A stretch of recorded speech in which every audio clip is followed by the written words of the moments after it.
Bonjour, je suis Bijou Foura, je suis French Interpreter à Family Engagement.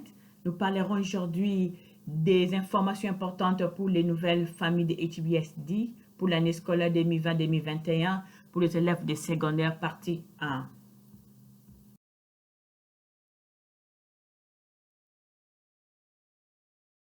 La première partie portera essentiellement sur l'importance de la participation des parents au processus éducatif, retour à l'école et options du système d'études, contrat d'emprunt d'un ordinateur, méthode de communication entre la maison et l'école, instruction d'études en ligne, assistance technique, structure scolaire, uniforme scolaire et sportif, présence et absence et calendrier scolaire, fermeture d'école en raison du mauvais temps, service de nutrition.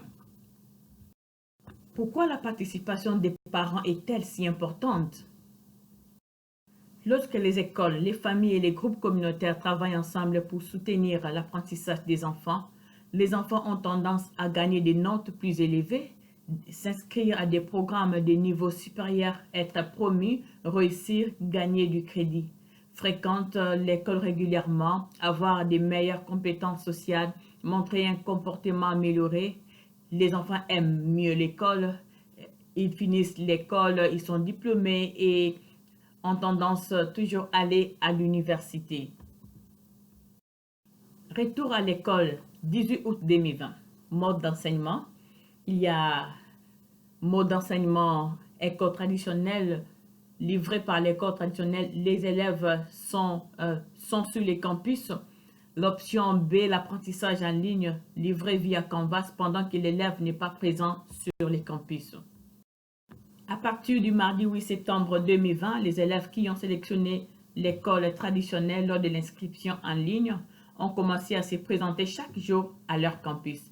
Les élèves qui ont choisi l'option en ligne lors de l'inscription vont rester dans leurs cours en ligne. Mais nous prévoyons aussi un mouvement entre l'école traditionnelle et les cours en ligne. Les élèves qui souhaitent passer l'école traditionnelle à l'école en ligne peuvent le faire à tout moment de l'année.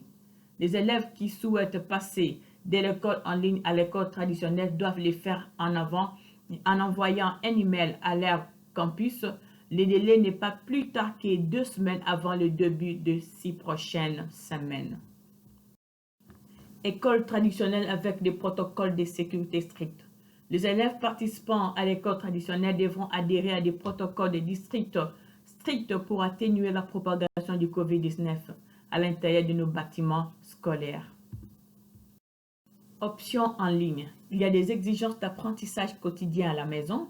Les exigences de présence quotidienne s'appliqueront à toutes les classes. Calendrier structuré des cours en direct et à votre rythme à l'aide de la gestion de l'apprentissage. Les politiques normales de notation et HBSD s'appliqueront. Le support technique offert du lundi au jeudi de 8h à 20h. Les basculements entre l'école traditionnelle et l'école en ligne. Les élèves peuvent passer de l'école traditionnelle à l'apprentissage en ligne à tout moment, mais les élèves peuvent passer de l'apprentissage en ligne à l'école traditionnelle à la fin d'une période de notation de 6 semaines et doivent demander la transition au moins 2 semaines en avance. Voici les dates limites pour ces demandes. Donc, la prochaine sera le vendredi 30 octobre pour demander que votre enfant change de l'école en ligne à l'école traditionnelle. Après 6 semaines, l'autre demande sera mercredi 16 décembre. En plus, l'autre sera vendredi 12 février. Et puis la dernière sera le jeudi 1er avril, si vous voulez que votre enfant change de l'école en ligne à l'école traditionnelle. Que faire si votre élève doit être mis en quarantaine? Si un élève est invité à se mettre en quarantaine par un professionnel de la santé en dehors de l'école, informez l'infirmière de votre école ou la réception. Si un élève mis en quarantaine est déjà inscrit à l'option d'apprentissage en ligne, veuillez poursuivre l'apprentissage en ligne. Si les symptômes ou la maladie d'un élève de l'école en ligne ne lui permettent pas de terminer son apprentissage en ligne, veuillez suivre le processus normal d'absence. Contactez la secrétaire des présences de l'école pour signaler l'absence. Si un élève est inscrit à l'école traditionnelle, l'élève suivra son horaire de chez lui. Connectez-vous à chaque page Canvas et suivez les instructions fournies par l'enseignant. Pendant la quarantaine, le travail peut être synchrone ou asynchrone. l'enseignant communiquera les attentes aux élèves. Les liens suivants expliquent comment utiliser Canvas. Il y a des liens, si vous voulez avoir des liens pour savoir comment utiliser Canvas, vous pouvez toutefois nous contacter, nous serons heureux de vous les donner. Code vestimentaire pour l'enseignement en ligne. Lorsqu'un élève est visible pendant l'enseignement en ligne, il doit se conformer au code vestimentaire de HBSD, tel que défini dans les manuels d'élèves. Si d'autres personnes sont présentes, ils doivent également porter des vêtements appropriés. Donc, on ne se présente pas dans un enseignement en ligne torse nu. Vous devez porter conformément au code vestimentaire de HBSD.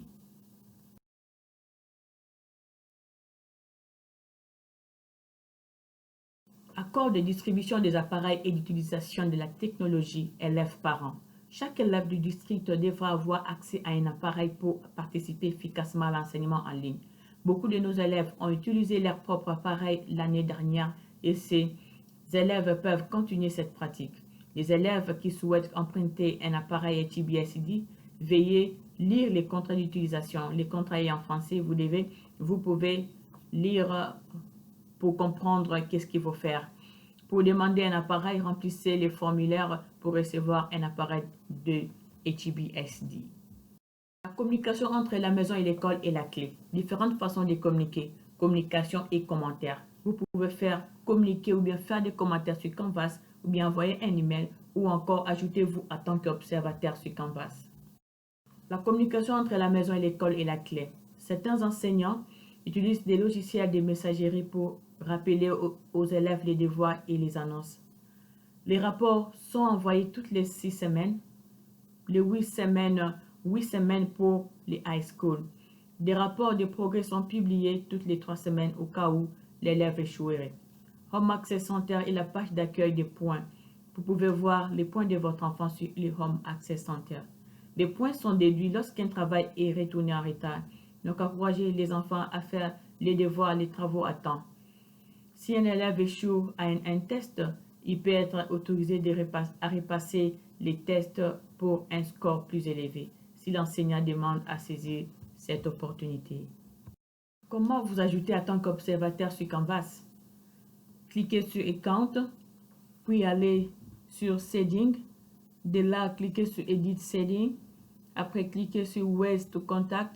Vous allez voir l'email adresse. Vous pouvez ajouter votre email adresse ou bien encore votre numéro de téléphone. Activez les notifications. Pour activer les notifications, allez sur Account, cliquez sur Notifications. Vous pouvez personnaliser quand et où vous serez averti. Vous pouvez ajouter votre email adresse. Là, les notifications viendront par email ou bien votre numéro de téléphone. Vous serez notifié par texte message. Conseil pour l'apprentissage en ligne. Nous avons quelques conseils ici à partager avec vous. Créez une zone désignée pour que votre élève étudie. Apprenez à votre élève comment obtenir de l'aide pour un devoir ou une activité. Soutenir un élève qui ne comprend pas le contenu ou l'activité. Surveillez les temps d'écran. Surveillez et observez l'apprentissage et les progrès de vos élèves dans Canvas. Mettre en place une routine quotidienne pour réussir. Gérer un horaire en ligne chargé. Demander de l'aide à l'enseignant. Créez une zone désignée pour que votre élève étudie. Donc, c'est le premier conseil. Aidez votre élève à configurer son espace personnel pour l'apprentissage en ligne. Essayez de minimiser des distractions en gardant des objets tels que la télévision, les téléphones et les jouets hors de vue. Donc, ici, il y a juste la table, la chaise et l'ordinateur et ces objets classiques. Deuxième conseil, apprenez à votre élève comment obtenir de l'aide pour un devoir ou une activité. Encouragez votre élève à lever la main dans Google Meet et à demander de l'aide à l'enseignant ou à publier des questions sur les cours dans les commentaires de Google Meet. Soutenez un élève qui ne comprend pas le contenu de l'activité. Renseignez-vous auprès de l'enseignant sur comment vous pouvez aider l'élève. L'enseignant parfois veut voir comment l'élève réfléchit. Donc avant d'aider votre élève, rassurez-vous que vous demandez à son enseignant de comment vous pouvez l'aider. Surveillez les temps d'écran. Encouragez votre élève à utiliser des pauses entre les cours et les devoirs pour sortir, se déplacer, prendre une collation ou jouer avec ses jouets préférés. Réservez des privilèges des temps d'écran pour la télévision et des jeux vidéo pour la journée. Cela lui permettra aussi de se réjouir de ce temps. Surveillez et observez l'apprentissage et les progrès de vos élèves dans Canvas. Créez un compte Canvas Observateur et inscrivez-vous pour recevoir des notifications soit par message ou par email. Mettez en place une routine quotidienne pour réussir. Planifiez une heure de coucher cohérente pour que votre élève puisse passer une bonne nuit. Si l'élève dort bien, il se réveillera aussi avec force demain pour étudier. Chargez l'appareil la nuit pour qu'il soit également prêt pour les lendemains. Créez un emploi du temps quotidien. Accrochez dans la zone d'apprentissage. Incluez les noms des sujets, les heures des réunions et des travaux ainsi que les liens Google Meet. Encouragez votre enfant à demander de l'aide à l'enseignant. Demandez-lui de contacter l'enseignant par email, message Canvas ou messagerie. Ou soit encore, les parents peuvent appeler l'enseignant pour avoir de l'aide. Que faire si vous perdez la connexion à Google Meet? Essayez de rejoindre la réunion. Vérifiez les liens de la réunion dans Canvas. Si vous ne parvenez pas à vous joindre à nouveau, poursuivez les activités d'apprentissage de Canvas et vous pouvez revoir l'enregistrement Google Meet ultérieurement. Rassurez-vous que si vous n'avez pas de connexion sur Google Meet, rassurez-vous de compléter vos travaux sur Canvas et vous reviendrez plus tard sur la vidéo Google Meet parce que toutes les vidéos Google Meet sont enregistrées. Que faire si Canvas ou Internet cesse de fonctionner? Contactez l'enseignant pour l'informer du problème. Terminez toutes les tâches ou activités auxquelles vous pouvez accéder. Essayez de vous connecter ultérieurement pour terminer des activités avant 23h59. Donc, vous avez toute la journée jusqu'à 23h59 à compléter tous vos travaux. Rassurez-vous que vous avez complété les travaux de la journée. Si les problèmes persistent, demandez de l'aide à l'assistance technique. Structure et horaire de l'école. Structure et administration scolaire, nous avons les directeurs d'école, directeurs adjoints, le conseiller et la secrétaire de présence. Ce sont des gens à contacter si vous avez des questions. L'école primaire, c'est des pre-K, c'est de pré-maternelle à 6e année. École junior high school, c'est de 7e année à 9e année. High school, c'est de 10e année à 12e année. Les horaires du premier cycle et du secondaire pour chaque année sont divisés en 2 semestres. Le semestre A et l'automne, le fall, le semestre B et au printemps, le spring. Chaque jour à cette période de cours et il existe une description des cours pour les 7e et les 8e années. Les horaires des secondaires pour chaque année sont divisés en 3 trimestres. Les 3 trimestres sont appelés trimestres d'automne, d'hiver et de printemps. Les élèves suivent 5 cours par trimestre qui durent environ 75 minutes. Il existe une description aussi des cours pour la 9e à la 12e année. Les élèves qui viennent avec les dossiers de leurs écoles précédentes sont placés dans les cours nécessaires à l'obtention du diplôme. C'est un exemple d'horaire de cours de l'élève de 9e année. Exemple d'horaire de cours pour l'élève de 10e année. Éducation physique et athlétisme. Il y a les équipes, le Bel Air High School à l'équipe Teams, Trinity High School à les Trojan Talks. Les élèves se rencontrent et participent à des activités de renforcement du caractère et du leadership. Une fois par mois, les calendriers changent pour fournir des leçons d'orientation en fonction des besoins des élèves. Toute l'école se réunit dans les gymnases pour encourager leurs équipes sportives. L'horaire quotidien est généralement raccourci pour ces événements amusants. Les élèves peuvent choisir de rester en classe pour attraper leur travail ou d'aller à la cafétéria. Forme scolaire. Pour plus de détails, consultez les codes des conduites de 2020-2021. Une forme d'éducation physique. Les élèves de 7e année doivent suivre des cours d'éducation physique ou d'athlétisme. Les élèves de 8e année peuvent suivre l'athlétisme comme cours facultatif pour obtenir un crédit local. Un crédit d'éducation physique est requis pour tous les élèves du secondaire. Les élèves de la 9e à la 12e gagnent du crédit d'éducation physique d'athlétisme pour obtenir leur diplôme de la première classe qu'ils suivent. Les élèves du secondaire qui suivent des cours d'athlétisme pendant plus d'un trimestre obtiendront des crédits locaux pour des cours d'athlétisme supplémentaires. Les élèves en athlétisme devront acheter des uniformes pour les entraînements quotidiens. La plupart du temps, les uniformes de jeu seront fournis par les programmes. Absence, présence et heures de fermeture des écoles. La présence, l'absence et les heures de fermeture des écoles. La journée pour les junior high est de 8h à 15h30 et de 8h45 à 15h45 pour les high school. La présence quotidienne est une exigence en vertu de la loi d'État. Les parents doivent aviser l'école lorsque les élèves vont s'absenter. Une note d'un parent sera acceptée pour les absences. Des absences successives, excessives peuvent empêcher un élève d'être promu au niveau supérieur. Lorsque l'absence d'un élève pour maladie personnelle dépasse 4 jours consécutifs ou 9 au total pour l'année ou 6 au total par trimestre, l'élève est tenu de présenter une déclaration des médecins ou d'une clinique de santé confirmant la maladie ou l'état.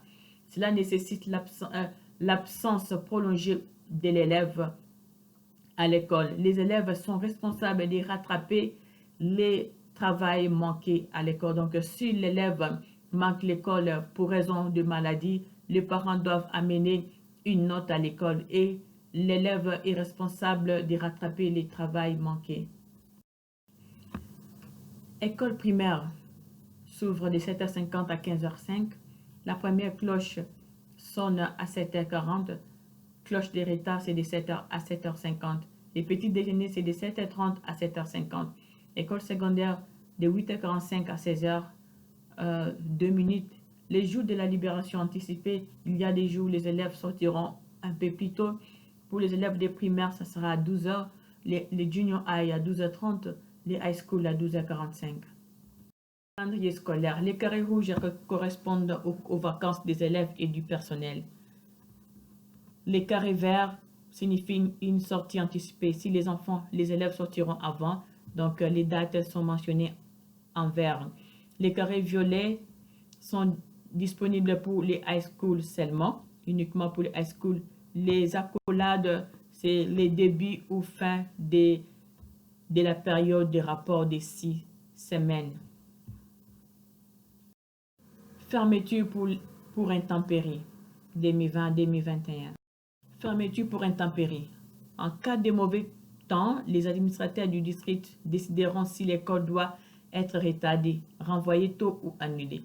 Si votre numéro de téléphone est enregistré au bureau, vous recevrez un appel téléphonique automatisé vous informant du changement. Les fermetures d'écoles et les retards sont également répertoriés sur les principaux réseaux d'information, y compris les canaux 5, 8 et 11, ainsi que certaines stations des radios. Donc, rassurez-vous que l'école a votre bon numéro, les numéros que vous utilisez, donnez ça à l'école.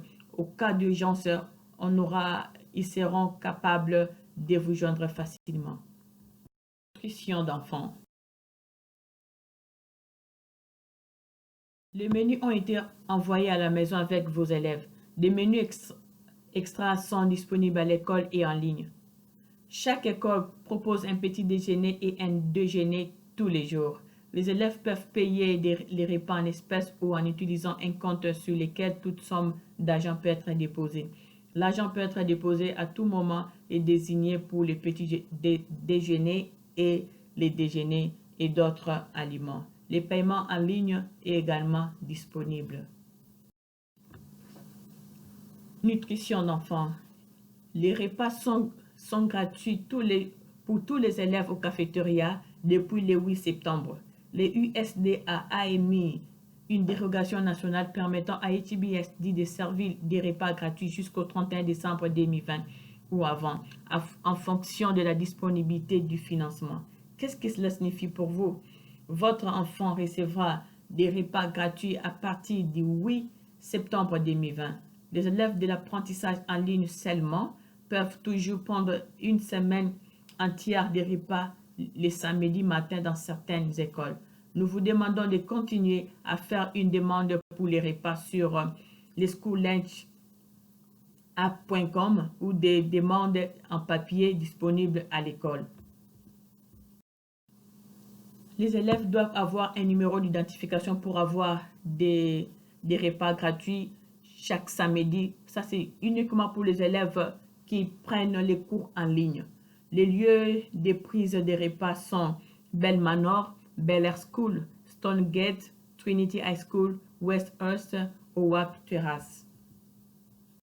Merci beaucoup pour votre attention. La deuxième partie aura lieu le jeudi 8 octobre prochain à 16 h. Merci. C'était Bijou Foura, French Interpreter of Family Engagement. Merci beaucoup. Bye.